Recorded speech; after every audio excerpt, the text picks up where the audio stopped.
Bienvenidos a todos a este nuevo video de programación de Arduino desde cero. Estamos utilizando la plataforma Tinkercad para esto. Y vamos a continuar con esas explicaciones que estábamos haciendo sobre el manejo de puertos digitales para encender y apagar LEDs. Pero esta vez vamos a involucrar un nuevo tema que son sensores y actuadores. Vamos a manejarlo así. Para eso quiero darles una pequeña introducción, siempre relacionándome con el cuerpo humano. Por eso esta imagen dice sensores y detrás dice sentidos. Si yo relaciono los sensores con los sentidos del cuerpo humano,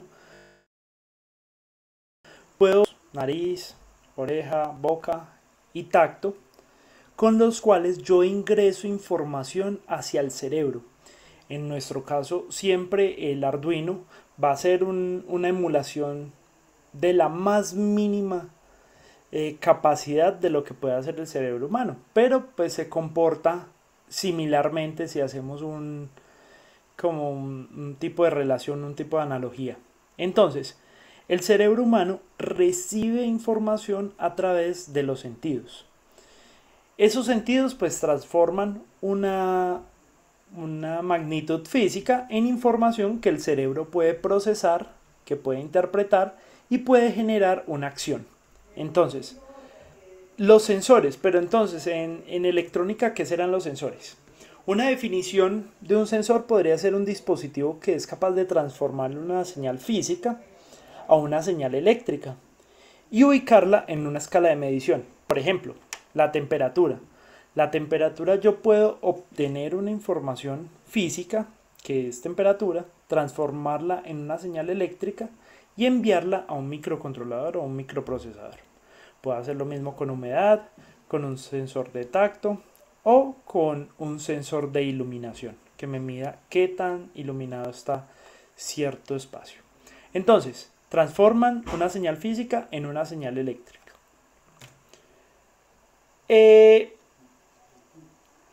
También podemos realizar acciones y esas acciones en electrónica se llaman actuadores. Esas acciones se ejecutan por orden del cerebro. Si hacemos la misma analogía del cuerpo humano, las acciones serían un producto de lo que recibimos por los sensores. Un ejemplo muy básico.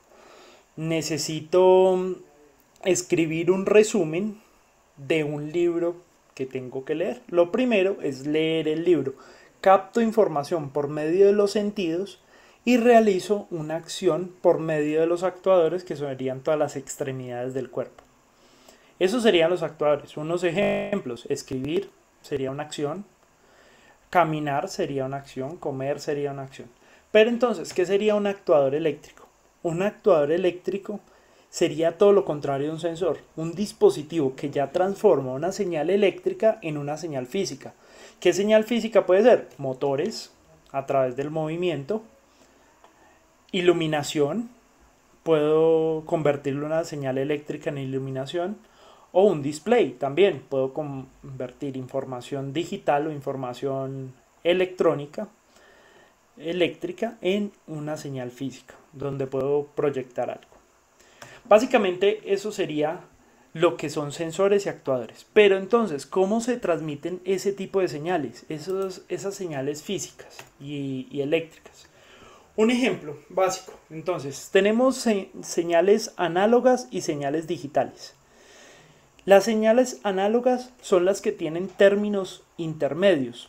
Por ejemplo, yo puedo tener un término intermedio entre la 1 de la tarde y las 2 de la tarde. Pero si yo me voy a los minutos, tengo un término intermedio entre los 5 minutos y los 10 minutos. ¿Cuál es el término intermedio? Bueno, 6 minutos, 7 minutos, 8 minutos, 9 minutos, 10 minutos. Y si me voy a los segundos, también tengo términos intermedios. Es decir, que si yo intento hacer una aproximación de la hora en ese reloj, que es de tipo análogo, yo podría decir que es la 1:51 con 29 segundos. Sin embargo, no es tan preciso. Los sensores o las señales análogas fueron las primeras que se crearon y no se caracterizan por tener una alta precisión. Realmente son imprecisas, pero precisamente porque son movimientos mecánicos o señales mecánicas que intentan, o químicas también podrían ser, que intentan desplazarse en un rango de probabilidades, entonces, o un rango de posibilidades. Yo tengo todas estas posibilidades para decir que está entre el minuto 50, aunque aquí entre el minuto 50 y el minuto 55. Entonces tengo todo este rango de posibilidades. Sin embargo, cuando yo encuentro un sensor digital o una señal digital, generalmente es muy precisa. Aquí me encuentro que son las 9:27 con 56 segundos. Y puedo decir con exactitud que en ese reloj son las 9:27 con 56 segundos. No tengo la capacidad de decir, bueno, es que pueden ser las 9:28. No tengo un rango donde yo pueda ubicar ese valor. Generalmente lo digital es o no es. Y vamos a ver que la lógica digital se maneja en código binario. Y el código binario, pues básicamente es esto. Acá tenemos una señal análoga, de tipo análogo. Si yo intento determinar los puntos, aquí abajo tengo la escala de tiempo en segundos y aquí tengo la escala de voltaje. Si yo intento decir en el segundo 1 qué voltaje tiene, yo tendría que aproximar ese valor si estoy diciendo que es de tipo análogo. Y digo que esto es 5.2 en el segundo 1. En el segundo 2 intentaría nuevamente aproximar el valor y diría que esto es 0.8. Y en el tercer segundo haría el mismo ejercicio y diría que es 2.3. Como ven, no es muy preciso, pero me da unos rangos intermedios que yo puedo valorar. Yo puedo decir entre 0 y 1 segundo, bueno, si necesito determinar el 0.5, pues trato de ubicarlo aquí, entonces más o menos son 2.5 voltios. Esos valores hay veces los necesito, podría utilizarlos. Sin embargo, en lógica digital normalmente se maneja esto. Aquí voy a decir que voy a interpretar en este rango de tiempo entre 0 y 1 qué valor tengo. Entonces puedo tener muchos valores, puedo tener 5, 5, 1, 4, 9, por aquí empieza a bajar casi hasta 3. Entonces yo defino que por encima de 2.5 simplemente esta variable se comporta como height o un 1. Estoy recibiendo un 1. Y cuando está por debajo recibo un 0. Entonces solo tengo dos posibilidades. Cuando está por encima de 2.5, un 1. Y cuando está por debajo, un 0. Entonces es muy fácil para la lógica digital interpretar que este valor no es 4, 9, 4, 8 e intentar descifrar cada punto, sino que decir que este rango de tiempo equivale a un 1 y esto equivale a un 0. 1 cuando está encendido, 0 cuando está apagado. 1 cuando está alto o height y bajo, y 0 cuando está bajo o low. ¿Entendido? Ok, entonces continuemos. Un ejemplo común de qué sería un sensor digital y un sensor análogo podría ser en la casa. Cuando obtenemos un switch en la casa, vamos a encender una luz, solo tenemos dos opciones, o está prendido o está apagado. Yo no tendría rangos intermedios, a menos de que tuviera un sensor digital, un sensor análogo, que pudiera con una perilla intentar manipular la iluminación para que no fuera totalmente encendida ni totalmente apagada. Pero en un switch convencional yo puedo tener que está prendido o está apagado. Si me voy para otro extremo, que sería el volumen, pues yo puedo interpretar de que esta señal de volumen yo puedo subirla y bajarla teniendo valores intermedios. Esto sería un sensor análogo. Si está comprendido, continuemos. Entonces, veamos aquí un ejercicio. Vamos a crear un nuevo circuito y vamos a ver nuestro Arduino. Vamos a ingresar un Arduino en la parte de acá. Ok, Como ya lo habíamos dicho antes, el Arduino se compone de 14 pines digitales, arrancando desde el 0, y 6 pines analógicos, arrancando también desde el 0. Esos pines digitales o esos terminales de conexión, porque cuando yo les hablo de un pin es un terminal de conexión, es decir, que aquí voy a conectar algo. Esos terminales son programables, quiere decir que yo puedo definirlos como una entrada o como una salida de datos, o también los puedo programar para que reciban o envíen un 1 o un 0, estos digitales. Los análogos yo también los puedo programar, pero esos datos que yo voy a recibir es en un rango de valor. Un ejemplo, si tengo 0 voltios y 5 voltios y estoy variando una resistencia, pues voy a tener datos entre 0 y 5 voltios dependiendo de la resistencia que ponga. Ya sabemos que para calcular resistencia utilizamos la ley de Ohm, voltaje es igual a corriente por resistencia. Listo, entonces vamos a hacer un ejemplo muy fácil de leer un sensor. Y ese sensor va a ser como un switch. Lo primero que yo voy a hacer es agregar una protoboard. Ya sabemos que somos más organizados en una protoboard, nos facilita mucho. Y la voy a ubicar, ok, aquí estoy haciendo esto, la voy a ubicar en esta parte de acá. Lo primero que voy a hacer es energizar mi protoboard. Para eso, 5 voltios al puerto positivo de la protoboard, lo pongo de color rojo para conservar nuestro código de colores, sabiendo que todos los positivos los voy a dejar de color rojo y los negativos o los tierras los voy a dejar de color negro. Entonces voy a dejar este de color negro. Para unificar estos conceptos, entonces, cuando hable de tierra, generalmente estoy hablando de 0 voltios o de negativo. Esto no es lo mismo en términos teóricos. Resulta que hay corriente negativa, hay voltaje negativo. Sin embargo, para efectos prácticos y efectos de hablar un solo lenguaje, podemos referirnos al pin negativo o a la línea negativo como tierra y al pin positivo como 5 voltios. El concepto de una fuente dual que pueda ir de 0 a positivo y de 0 a negativo, pues es un concepto más avanzado de electrónica que podríamos tocarlo a futuro. Sin embargo, para unificar conceptos, cada vez que yo les hable de tierra, GND, negativo, 0 voltios, va a ser lo mismo.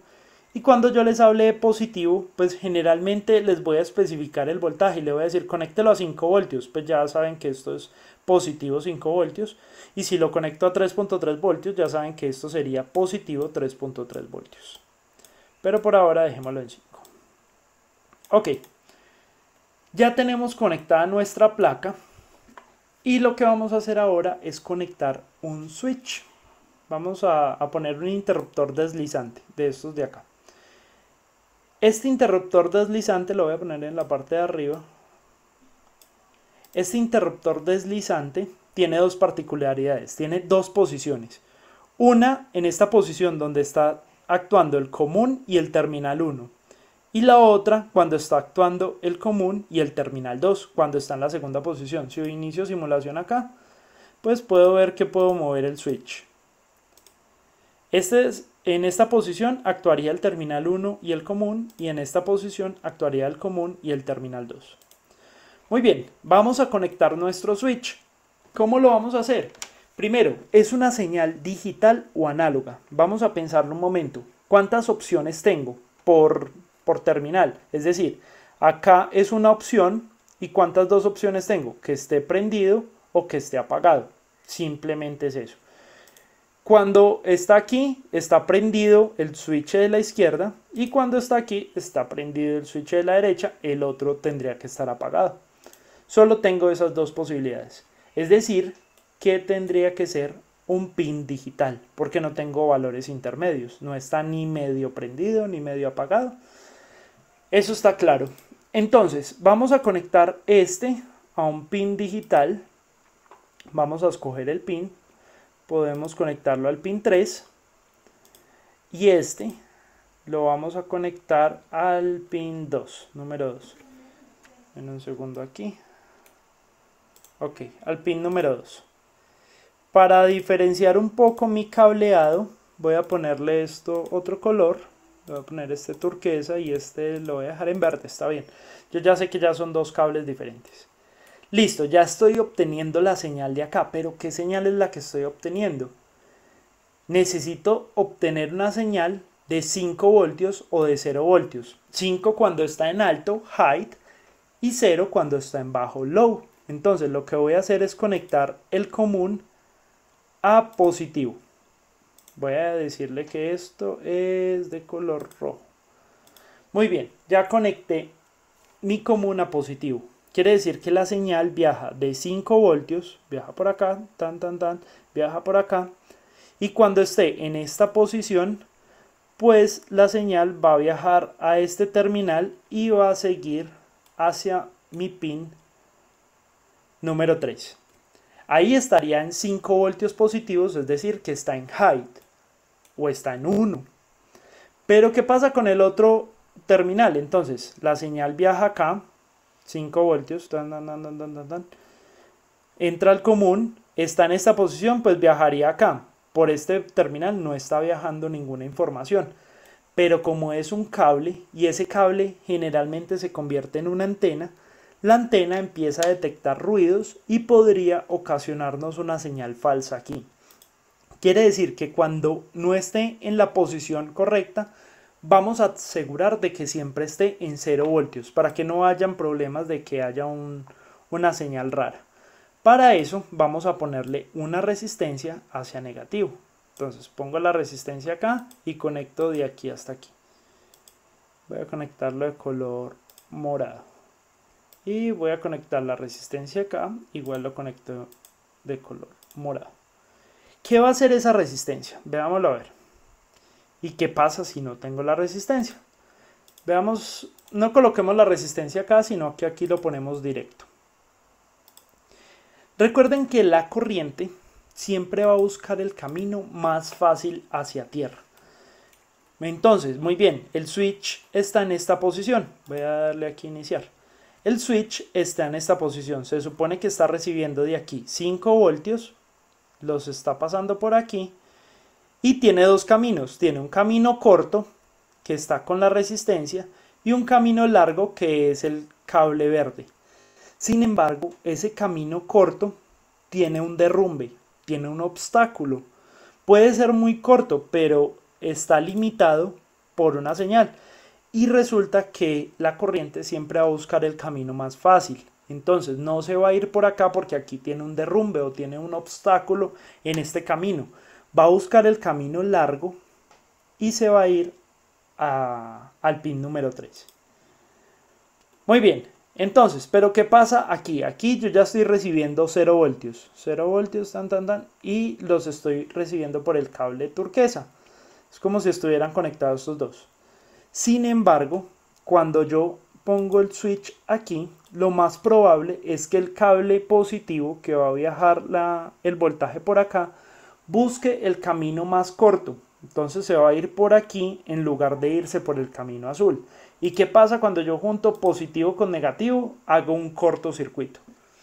Entonces vamos a evitar ese cortocircuito. Lo que vamos a hacer es por el camino corto ponerle un obstáculo. Y ese obstáculo simplemente es una resistencia. Listo, ya sé que aquí igual estoy recibiendo 0 voltios. 0 voltios. Y cuando pase el switch a la otra posición recibo 5 voltios. No se va a ir por el camino que tiene el obstáculo, sino que se va a ir por el camino que necesitamos y va a llegar al pin número 2. Ok, ese sería el ejercicio. Dejemos este video hasta aquí para que no se extienda tanto y continuamos en el próximo video.